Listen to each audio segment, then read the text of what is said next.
Alors bonjour à vous, j'espère que vous allez bien. Là on va faire un petit tirage avec Baba Yaga et l'oracle du jardin étrange. Donc, j'en avais un peu parlé sur Instagram parce que je pense qu'ils vont bien ensemble et j'ai pas encore fait de tirage ensemble et je garde voilà la primeur pour la vidéo que je fais maintenant. Donc on va faire un tirage. Alors j'ai pensé on va faire un tirage avec Baba Yaga et recouvrir avec Jardin étrange. Donc hop, j'enlève le marque-page et on va faire le tirage du rouet parce que il est assez efficace sans être trop long. Voilà, parce que le chemin là était un peu plus long. Et là, on a le tirage du rouet tonnerre. Ça me fait penser, donc là, je vais le poster sur Instagram, mais j'ai découvert, alors par hasard, en cherchant sur Baba Yaga, sur l'oracle, voir s'il y avait des nouvelles reviews, et je suis tombée sur une review de Butterfly Garden, qui est sur YouTube et qui est juste géniale.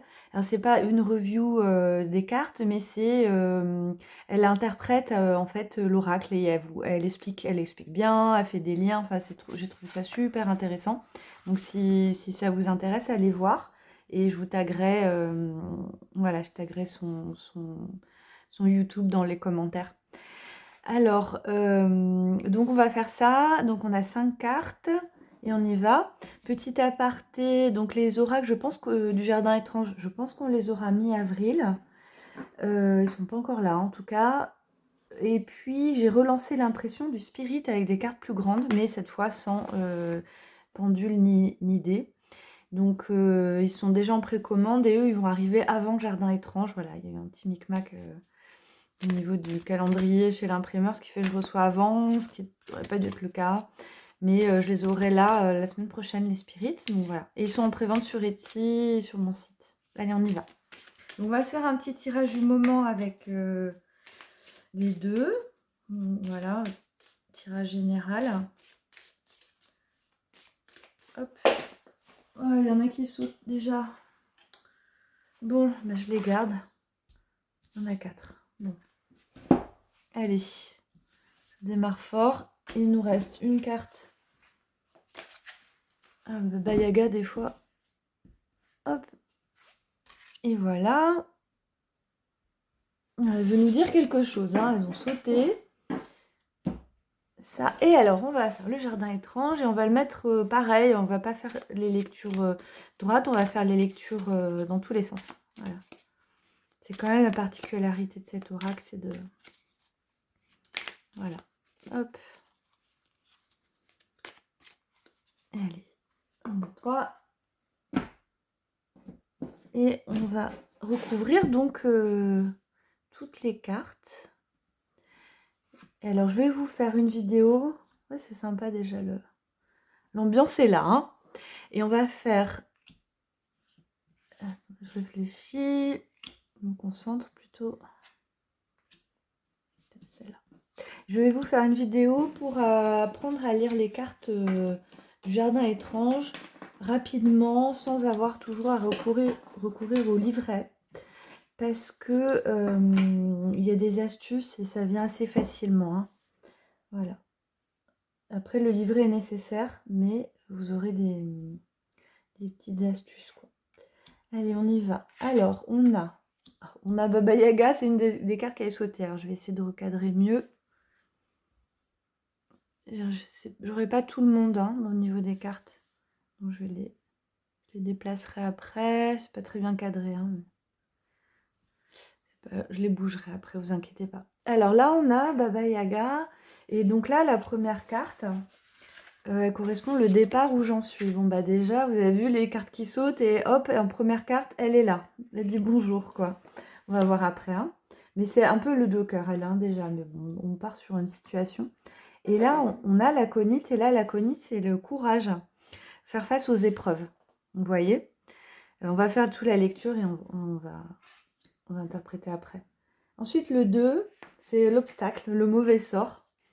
Et la fuite, l'escapade, la fuite, l'éloignement. Alors peut-être on veut fuir quelque chose parce que là, Baba Yaga qui sort avec le demande de courage de faire face aux épreuves. Et là, le problème, c'est qu'il y a une fuite en avant. Hein.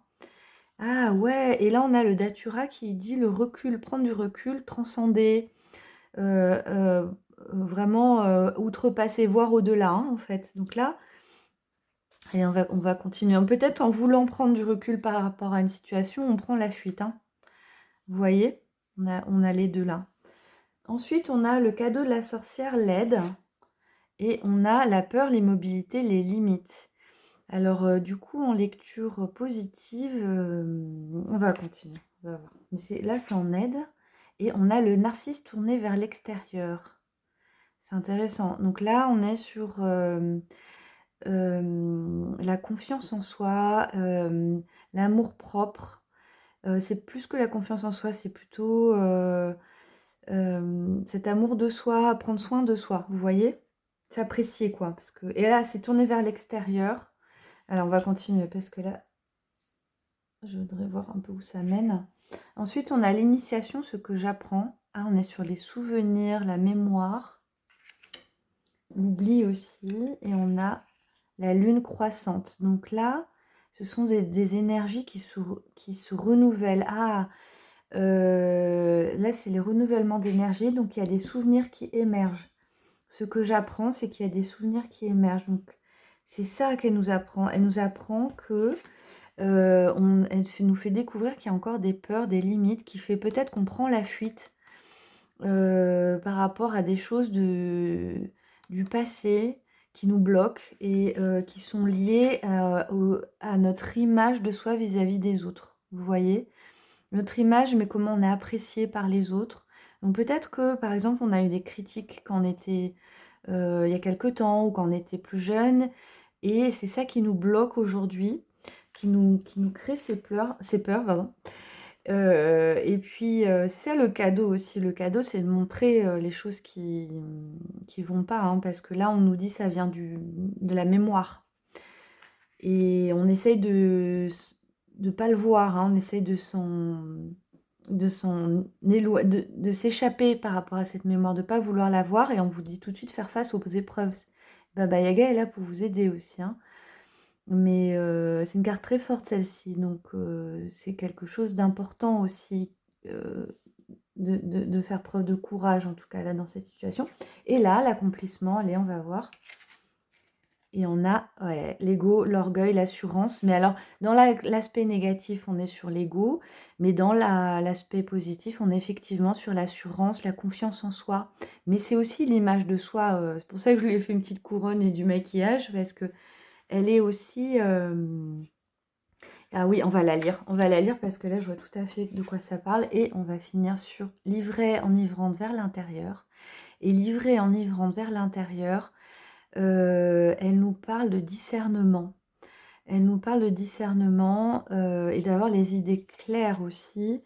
Mais comme on dit, séparer le grain de l'ivraie. Vous voyez, ça c'est un moyen mémotechnique aussi. C'est essayer de voir qu'est-ce qui appartient au passé, qu'est-ce qui appartient au présent. Donc c'est aussi pas être impacté, faire attention. Donc là, ça vous conseille de faire preuve de discernement. Voilà, dans cette situation-là. Et la conclusion, c'est que, bon, globalement, vous y arriverez. Et on va se lire la crapaud de princesse, parce que vous allez voir qu'elle est bien la conclusion de toute cette histoire. Parce qu'on a quand même Narcisse, on a la crapaud de princesse qui sont reliés. Voilà, tout est cohérent, hein, pour le moment. Enfin, pour la lecture. Et la crapaude, pardon, alors 19. Moi, je vois ils s'entendent bien en tout cas. Alors, la crapaude, bon, je vous lis pas toute l'histoire. Voilà. Et là, elle nous dit: si l'assurance et la confiance en soi sont primordiales dans la vie, il est nécessaire de garder du bon sens et de l'empathie envers les autres. Alors, à trop s'écouter parler, là c'est l'aspect négatif, à trop s'écouter parler, on risque de finir seul dans son marais, symbole de pensées répétitives dans lesquelles on s'embourbe facilement. L'excès d'assurance peut ressembler à une bulle de savon, car rien peut faire aussitôt éclater. Alors une confiance en soi solide et mieux adaptée, une assurance qui ne repose pas sur le regard des autres ni sur une fiction. Donc là, on est vraiment sur cette histoire de regard des autres. Vous voyez, on avait le narcisse tourné vers l'extérieur, mais on avait quelque chose qui nous pétrifie. Et donc on est pétrifié par le regard des autres, mais qui est lié à une mémoire du passé. Donc c'est un renouvellement, c'est en fait le passé qui refait surface là, un renouvellement d'énergie, la mémoire. Et là on vous dit dès le début, on faire face aux épreuves et qu'on a tendance à vouloir ne pas le voir, quoi, hein, tout simplement, hein, en essayant de prendre du recul. Donc faites preuve de discernement. Qu'est-ce qui fait qu'est-ce qui est réellement de la confiance en moi et qu'est-ce qui est une façon de me cacher aux autres, rester dans ma bulle, mais en montant une fausse image tout simplement. Cependant, voilà, là on vous dit vraiment de travailler là-dessus et que c'est lié à quelque chose dans votre passé, voilà, à travailler et, et donc à mettre au jour, hein, quelque part. Voilà. Bon, je vais arrêter là. Vous me dites si ça vous a parlé, si ça vous a plu, ces énergies-là qui sont intéressantes. Voilà, et je vous referai d'autres tirages. J'ai l'impression que ça marche vachement bien quand même. Et je vous dis, la prochaine vidéo, ce sera sur comment retenir les cartes plus facilement, sans avoir toujours recours au livret, vu que je vous ai pas mis les mots-clés sur les cartes. Voilà. Et bien, je vous dis à bientôt.